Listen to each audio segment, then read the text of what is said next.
Here's a look at the latest update on the MD-87, and here I have the outer wing panel. And what I've done is I've designed the wing panel. It'll be cut from blue foam. You may recall in a previous update where we actually cut some wing cores, and those worked out really well. However, I'm trying to save as much weight as I can, so I'm going to cut a substructure and cut that from blue foam, and then I'm going to apply the joiner tubes, and then we will sheet that with blue foam. And the idea is to build it light but yet build it strong. So here I thought I would give an overview of exactly what I've been doing. Since you haven't seen an update for a while, you probably think maybe I've taken a vacation or went to Jamaica or something. But anyway, what I have right now, you can see this piece comes over and goes toward the back, and you can see that it's actually forming around the shape of the top of the rib. Now the leading edge is just a aluminum tube that will be accepting a piece of carbon fiber. Now this is a piece of thick wall carbon. As you can see, that's a piece of thick wall carbon, and it's going into a piece of thin wall aluminum. The aluminum will be the full length of the leading edge, and also there will be a short piece of aluminum, something similar to this, maybe a little bit longer, that's actually going to go in this hole here, and it will go back through the second rib here, and then even come on back toward the third rib, and it will stop at the third rib. But the idea is, you can see that it's going to stop here. I will have another piece of rib which will be light ply. This will sandwich on top of this one after this piece here gets cut. Now this piece here actually runs across through each rib all the way back to the end rib, and it actually sticks out here about maybe 3/8 of an inch. The top sheet is notched for the ribs, and you can see everything is a really tight fit, and so when I glue this up I should get a lot of strength. Also, you can see I was able to pick this up, and there's no glue on any of this, but yet it's staying together, and that's because of the really close tolerances I used whenever I cut the pieces for this. So if we take a look, you can see the joints are all really tight, and that's a positive thing. So what will happen is, when I get ready to glue this together, I'll take it all apart, and then whenever I glue it together, it'll be glued together with epoxy, and I will use very little epoxy on the joints. And the idea is, once I get this structure together, then I will be sheeting the top and the bottom of it with blue foam as well. So it'll get a second layer of blue foam, which will come right over the top of this.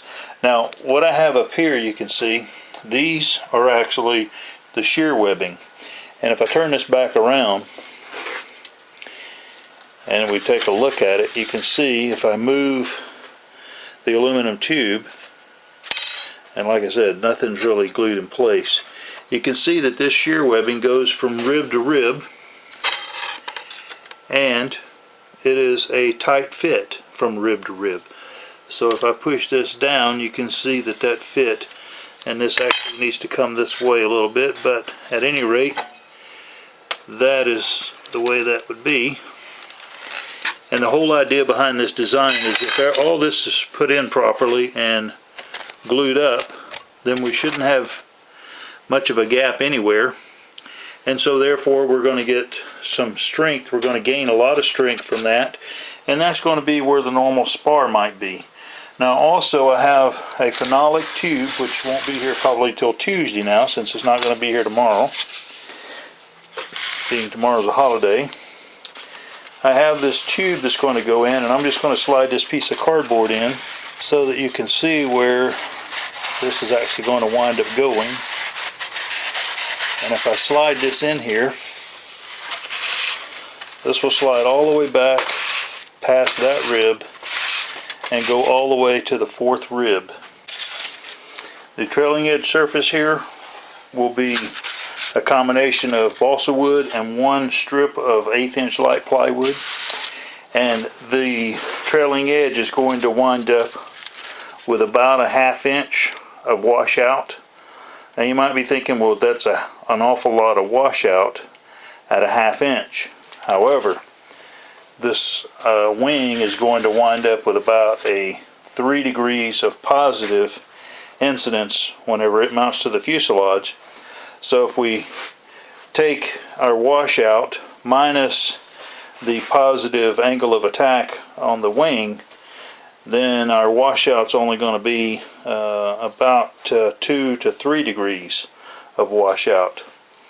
So that's why we need so much washout over here on the tip. The parts, I mean, they are just a perfect fit.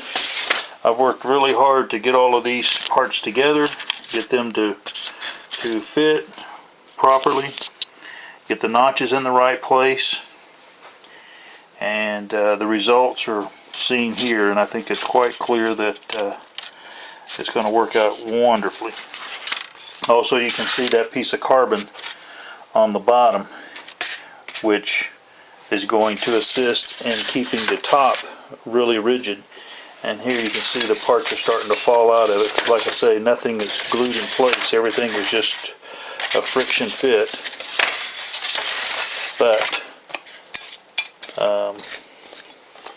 it fits really good, and that's what I was after. And in fact, we will just go ahead and take this back apart.